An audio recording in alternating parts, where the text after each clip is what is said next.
I'm not shy about how much I love this place, Herban Touch Juice Lab.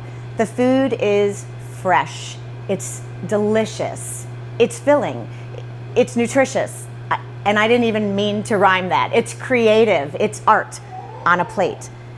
But is it organic? Does it need to be? Am I putting my family at risk if I don't eat organic and serve them organic? What does organic even mean? And what about local produce? Is local produce organic? I have so many questions. So today I'm gonna park myself right here and I'm gonna ask those questions of someone who can answer me, and that person could also feed me. So this is a good gig.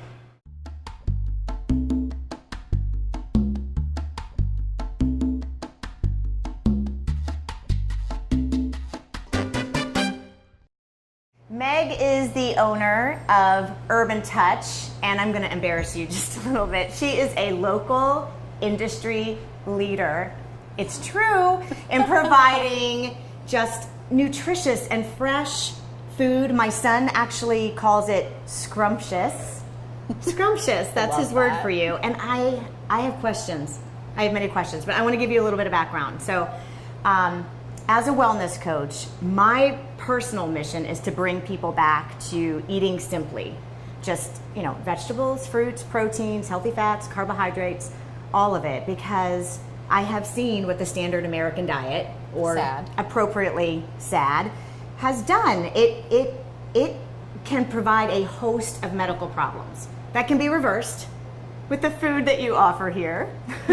With food, it can be reversed with food. But a majority of the time they ask me the same question. Do I need to be eating organic? So what is the definition of organic?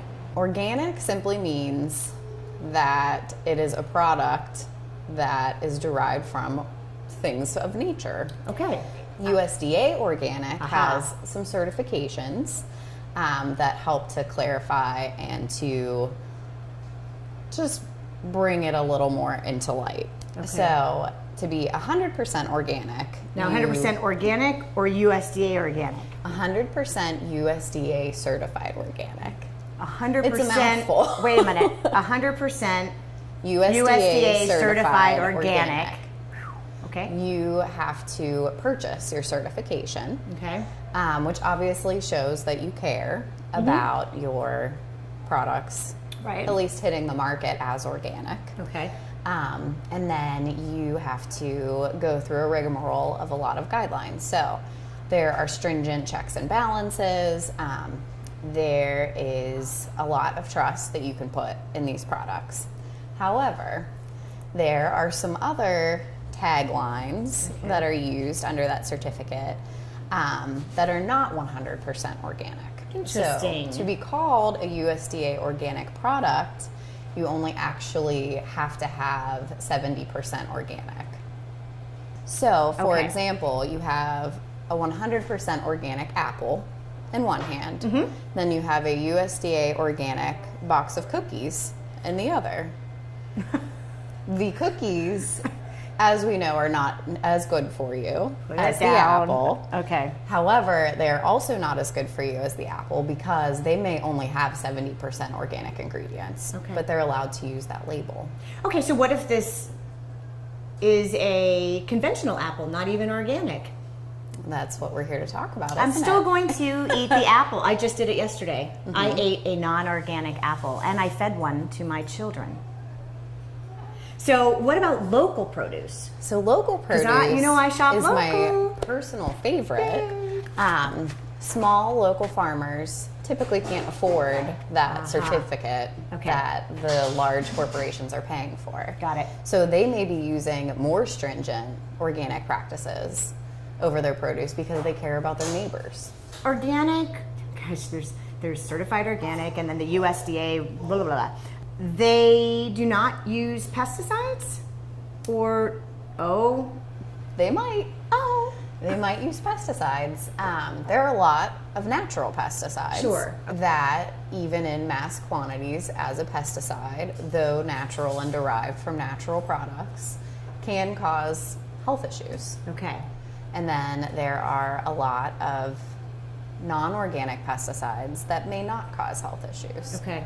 Knowing that you don't want to have mass quantities of pesticide, whether it be naturally derived or a little bit more extreme, how do you clean produce? I know there's all these like things on the market. How do you clean produce?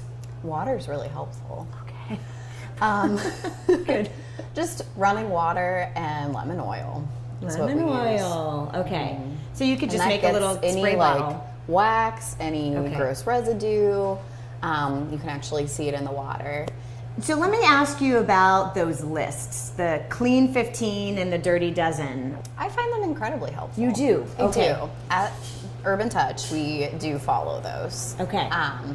Within reason, if we can find something that's on the Dirty Dozen, like we were talking about from a local farmer, even though they don't have that seal of approval, we will use They that. have a seal of approval in our hearts. In our hearts and in our minds. So we do follow that. Okay. So things like avocados, bananas, oranges with a thick, like Right. meaty rind Yeah. that you don't eat. Sure. You don't really need to worry about that being Right. organic. Okay. Whereas a berry, Strawberries. strawberries, they're porous, they're soft, they're tender. You need some peace of mind when you're going into a strawberry. So even just going to a local farmer for those. Going to a local farmer for strawberries is what I would recommend every Okay. time. Okay.